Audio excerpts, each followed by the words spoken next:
ازيكم يا جريد 4؟ عاملين ايه؟ معاكم مس أميرة محمد. في الفيديو ده بقى هنكمل مع بعض حل أسئلة المتميز، وهنحل النهارده أسئلة give reason. كنا حلينا قبل كده مع بعض في الفيديو اللي فات أسئلة اللي تشوز. هسيب لكم اللينك بتاعه تحت في الديسكريبشن وفي علامة الاي اللي فوق. يلا بينا نبدأ سوا. question number 5 بيقول لي give reason، واتفقنا مع بعض سؤال ال give reason بنحله ازاي؟ بنكتب جنبه كلمة قول لي ليه، وبنجاوب عليه يا اما because او to. طب تعالوا نحل مع بعض ونشوف هنحل ازاي. question number 1 بيقول لي iron and rock may rust. قول لي ليه الحديد اللي موجود في الروك ممكن يحصل له رست؟ عشان الايرون بيحصل له رياكشن مع الاكسجين اللي موجود في الاير، فبيخلي الروك نفسه يحصل له رست، يصدي، ومع الوقت الروك ده هيبقى easily to broken، سهل ان هو يتكسر. وده كنا قلنا مع بعض ان هو شكل من اشكال الايه، الكيميكال weathering. يبقى because it occur reaction between iron and oxygen in air. في reaction بيحصل ما بين الحديد والاكسجين، وده اللي بيعمل لي الرست. question number 2 بيقول لي give reason water plays an important role in the formation of limestone. قول لي ليه الووتر بتلعب دور مهم جدا في تكوين اللايمستون كيف. كنا اتفقنا مع بعض ان الووتر لما كانت بتمشي كده على روك كانت بتعمل ديزولف للمينرال اللي موجوده في الروك، والديزولفد مينرال دي المعادن اللي هي حصل لها ديزولف دابت هتبدا combine again، هتبدأ تجمع نفسها تاني وتكون لي limestone cave. وده كان برضو شكل من أشكال الكيميكال weathering. يبقى هنكتب هنا ايه؟ because when water dissolved mineral in rock, the dissolved mineral combine again form limestone cave. تمام كده؟ طيب question number 3 بيقول لي give reason the root of tree can be agent for shaping the earth's surface. قول لي ليه الروت بتاعة التري ممكن تغير لي شكل الإيرث سيرفس. عشان الروت بتاع التري لما كان بيحصل له جرو في روك، لما كان بيكبر كده وينمو في روك، كان بيعمل بريك داون للروك ده، وده كان شكل من أشكال الميكانيكال weathering. يبقى because root of tree break down rock when it grow and that considered as mechanical weathering. ده يعتبر mechanical weathering. تمام كده؟ طيب question number 4 بيقول لي give reason formation of delta when a river meet a sea. بيقول لي قول لي ليه الدلتا بتتكون لما الريفر يقابل السي. كنا قلنا مع بعض ان الدلتا بتتكون ازاي؟ لما الريفر اللي فيه fast flowing water يكون كاري sediment، شايل sediment كده معاه، ويقابل body تاني من الووتر، مثلا يكون فيه still water او slow moving water، بس السي هنا slow moving water. طب لما الريفر بقى يقابل السي ايه اللي بيحصل؟ هلاقي ان الريفر اللي شايل السيدمنت كلها هيبدأ ان هو يعمل دروب للسيدمنت دي، يرمي السيدمنت كلها ويكون لي الدلتا اللي بتبقى شكل ايه؟ triangular shape. الدلتا اتكونت ازاي؟ لما الريفر قابل السي والسيدمنت اللي الريفر شايلها دي بدأت ان يحصل لها دروب، وبدأت ان يحصل لها deposition.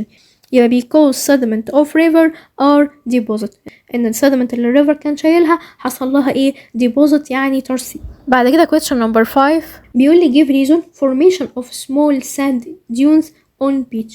قول لي ليه بيتكون small sand dunes على البيتش. احنا اتفقنا مع بعض اصلا الساند ديونز بتتكون ليه؟ بتتكون بسبب الويند ايروجن.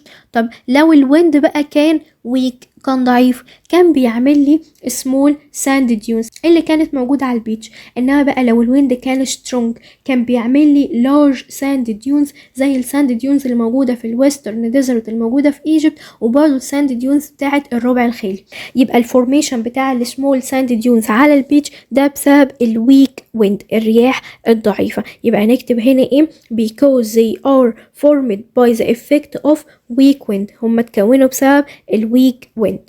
question number 6 بيقول لي give reason formation of large sand dunes at western desert. قول لي ليه بيحصل formation للlarge sand dunes، الساند ديونز الكبيرة في الويسترن ديزرت الموجودة في ايجيبت. لسه قايلين من شوية ساند ديونز بيحصل لها فورمد اصلا ليه؟ بسبب الويند ايروجن. طب اللارج ساند ديونز اتكون بسبب ايه؟ بسبب السترونج ويند. يبقى because they are formed by the effect of strong wind، لان هم بيحصل لهم فورمد بسبب ايه؟ بسبب السترونج ويند. بعد كده question number 7 هو السؤال ده المفروض يبقى what happened مش give reason، تمام؟ واحنا هنحله على اساس ان هو what happened. طيب بيقول لي what happened river stream enters a sea. ايه اللي هيحصل لما الريفر ستريم يقابل سي؟ لسه قايلين من شويه هيكون لي ايه؟ شاطرين دلتا، يبقى دلتا may be formed. بعد كده question number 8 بيقول لي give reason tree and other planets are grow in both sides of a small canyon. قول لي ليه التري وبلانتس تانيين بيحصل لهم جرو على الجنبين بتوع السمول كانيون. عشان احنا اتفقنا مع بعض ان الكانيون ده بيكون جواه ووتر، والبلانتس بتحتاج ووتر عشان يحصل لها جرو، لان البلانتس دي بنلاقيها ان بيحصل لها جرو في اي مكان فيه ووتر. فعشان الكانيون فيه ووتر فهلاقي ان السايد بتاع الكانيون فيه ايه تري وبلانتس، يبقى because canyon have water inside it and the planets need water to grow. الكانيون فيه ووتر جواه والبلانتس بتحتاج الووتر دي عشان يحصل لها ايه grow. بعد كده question number 9 بيقول لي give reason Mars rover Curiosity operate for long period of time on Mars without any need to be charged. قول لي ليه مارس روفر بتقعد وقت كبير جدا جدا في كوكب مارس من غير ما كل شوية يروحوا يعملوا لها ايه تشارج. طب ده ليه؟ عشان الساينتست قالوا ايه بقى، هو احنا كل شوية هنروح مارس والمسافة بينه وبين ايرث 54 مليون كيلومتر والرحلة كلها بتاخد 6 months؟ ده احنا كده هنقضي السنة كلها ايه رحلات. طب عملوا ايه؟ حطوا حاجة اسمها سولار بانل فوق مارس روفر كروستي كده، عشان السولار بانل تاخد كل السولار انرجي اللي جايه من الصن وتحولها كلها لالكتريكال انرجي، وده اللي يساعد الباترن يحصل لها ايه ريتشارج، تشحن كده على طول منها نفسها اول باول. تمام كده، يبقى نكتب هنا because it used solar panel to take solar energy from sun and convert it into electrical energy to recharge باتري. ان هي بتاخد السولار انرجي اللي جايه من الصن وتحولها لالكتريكال انرجي، وده اللي يساعد الباتري ان يحصل لها ايه ريتشارج، ان هي تشحن تاني. طيب question number 10 بيقول لي give reason using wood of tree as a fuel has negative effect on environment. قول لي ليه لما بستخدم الوود بتاع التري كفيول ده يعتبر نيجاتيف افكت على الانفايرومنت. عشان اخد الوود من التري لازم اعمل كاتنج داون للتري. طب انا عايزه فيول، يبقى هاخد كمية وود كبيرة وهعمل كاتنج لكمية كبيرة جدا من التري، فده هيعمل لي حاجة اسمها deforestation، والdeforestation ده يعتبر نيجاتيف افكت على الانفايرومنت. يبقى كده فعلا لما بستخدم الوود بتاع التري كفيول بيعمل لي نيجاتيف افكت. ليه؟ because cutting tree lead to deforestation، لان انا لما بقطع على طول التري ده بيعمل لي deforestation، والdeforestation ده يعتبر negative effect على الانفايرومنت. طيب question number 11 بيقول لي give reason wood is considered as fuel. ليه الوود يعتبر fuel؟ علشان الوود ده لما بنعمل له burn بيديني heat ويعني thermal energy، واتفقنا مع بعض بنقول على اي حاجة fuel ليه؟ لما تعمل لي بيرن وتديني ثيرمال انرجي. يبقى كده فعلا الوود يعتبر فيول. ليه؟ because when wood burn it produced thermal energy، لما بيحصل له بيرن بيديني thermal energy. question number 12 بيقول لي give reason we must conserve fossil fuel. ليه احنا لازم نحافظ على الفوسلز فيول؟ عشان الفوسلز فيول ده non renewable resource of energy، لما احنا بنستخدمه بناخد millions of years عشان نعمل له replace تاني، فهو بياخد long period of time عشان يحصل له replace تاني. يبقى because fossil fuel take millions of years to replace as we use it quickly. واحنا كمان بنستخدمه ايه بسرعة، يعني احنا بنستخدمه بسرعة قوي بس بعد كده بناخد million of years عشان نعمل له ايه replace تاني. يبقى عشان كده لازم نحافظ عليه. بعد كده question number 13 بيقول لي give reason we must turn off light that we don't need. ليه احنا على طول لازم نطفي الانوار اللي احنا مش محتاجينها؟ ليه ماما كل شويه تقولك اطفي نور الاوضه اللي انت مش قاعد فيها؟ عشان نعمل conserve للالكتريستي، عشان نحافظ على الالكتريستي ونحافظ كمان على الفوسلز فيول اللي هي لما بيحصل لها بيرن بتديني الكتريستي. يبقى انت لما تطفي النور هتعمل conserve للالكتريستي، هتحافظ على الالكتريستي وهتحافظ كمان على الفوسلز فيول اللي احنا بناخد مليون اوف يير عشان نعملها فورميشن اصلا.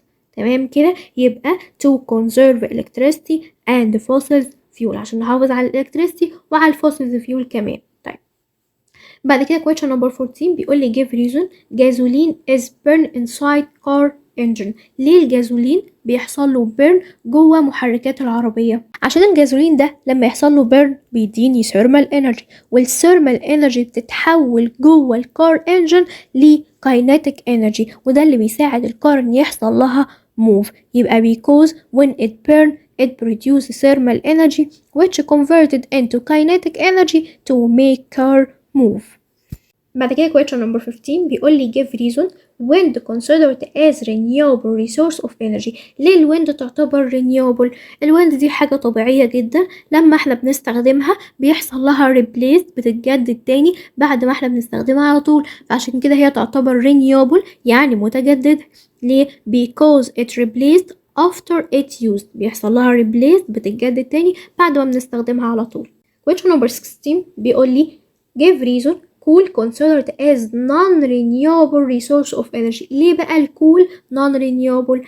عشان الكول ده لما بنستخدمه بشكل fast وquickly، بشكل سريع جدا.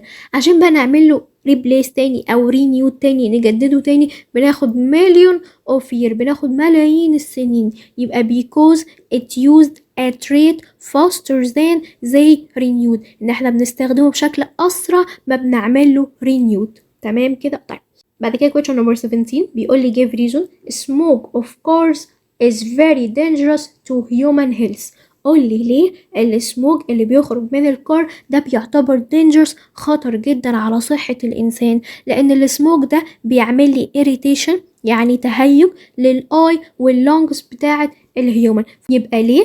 because it cause irritation of human eye and lung، بيعمل تهيج للهيومن eye واللونجز. بعد كده question number 18 بيقول لي give reason fossil fuel can't be replaced as quickly as they used. قول لي ليه بقى الفوسلز فيول ما بيحصل لهاش ريبليس، ما بتتجددش تاني بسرعة زي ما احنا بنستخدمها بسرعة كده؟ ليه؟ لأن الفوسلز فيول ده عشان يحصل له ريبليس تاني بياخد millions of years، في حين ان انت بتستخدمه بسرعة جدا في وقت قليل خالص.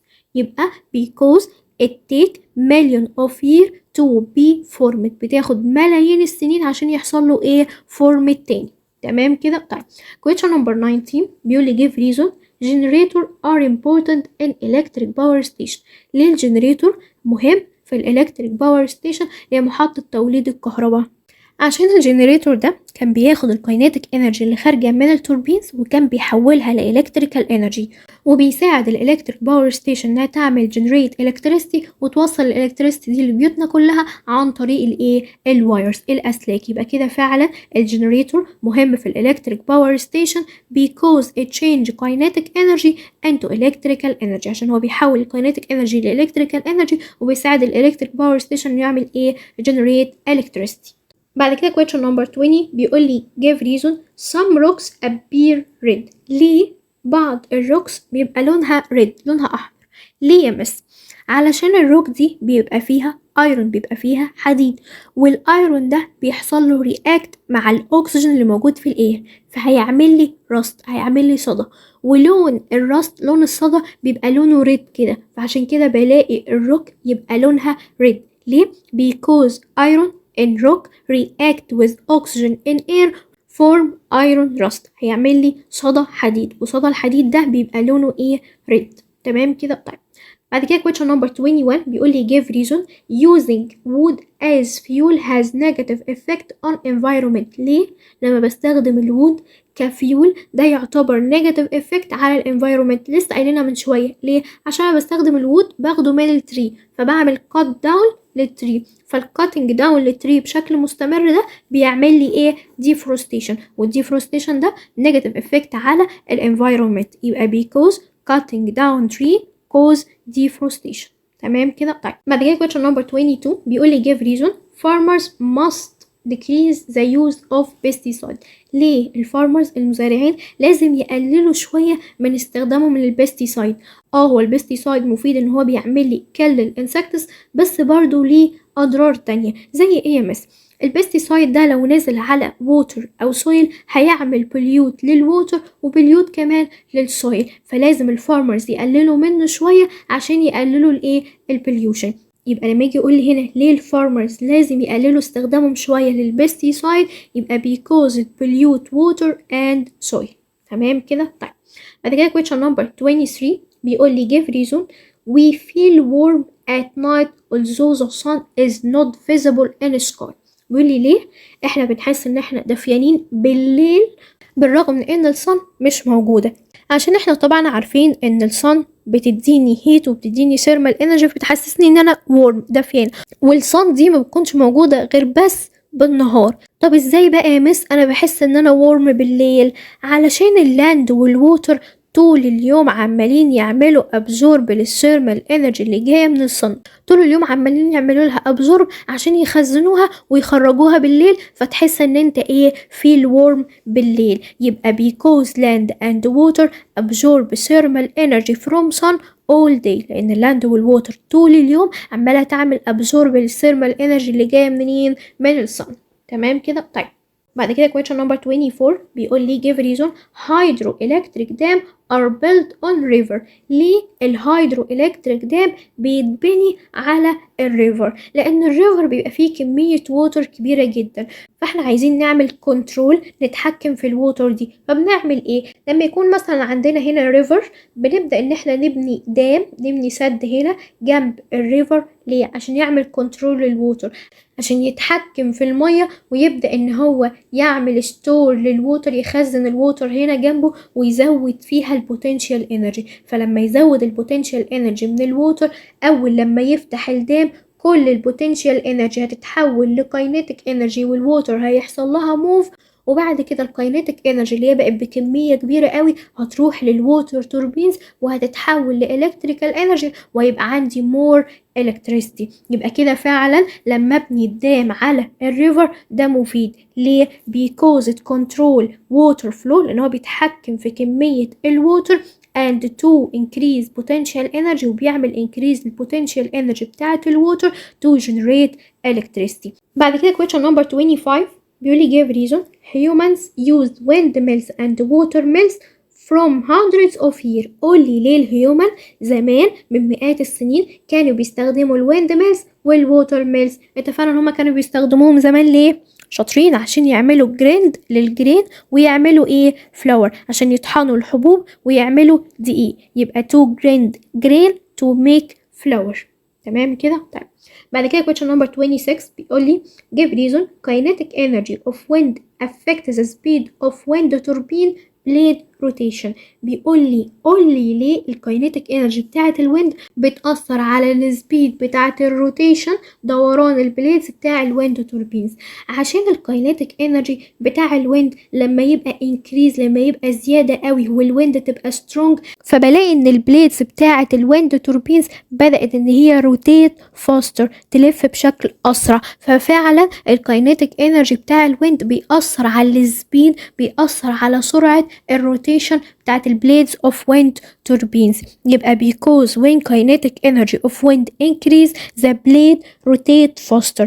لما الكاينيتيك انرجي بتاع الويند يبقى زيادة قوي هلاقي البليد بدأ ان هو روتيت فاستر، يلف بشكل اسرع، وده كمان بيساعد الويند توربينز انه يعمل generate more electricity. تمام كده؟ طيب بعد كده question number 27 بيقول لي give reason water turbines are placed in waterfalls area. ليه دايما الووتر توربينز بنحب ان احنا نحطها في الووتر فولز اريا اللي هي الاماكن اللي فيها شلالات؟ ليه؟ لان الاماكن اللي بيكون فيها شلالات بلاقي فيها كمية الووتر كبيرة قوي، وكمان بلاقي الووتر بيحصل لها موف فاستر، بتتحرك بشكل سريع جدا، والكاينيتيك انرجي بتاعتها بتبقى كبيرة جدا. طب لما الكاينيتيك انرجي بتاعت الووتر تبقى كبيرة وتروح للووتر توربينز، هلاقي ان الووتر توربين بياخد الكاينيتيك انرجي بتاعت الووتر ويحولها كلها لالكتريكال انرجي، ويبقى عندي كمية كبيرة جدا من الالكتريكال انرجي. يبقى هنا فعلا الووتر توربينز لازم يتحط في مكان فيه ووتر فولز اريا. ليه؟ because it change kinetic energy of water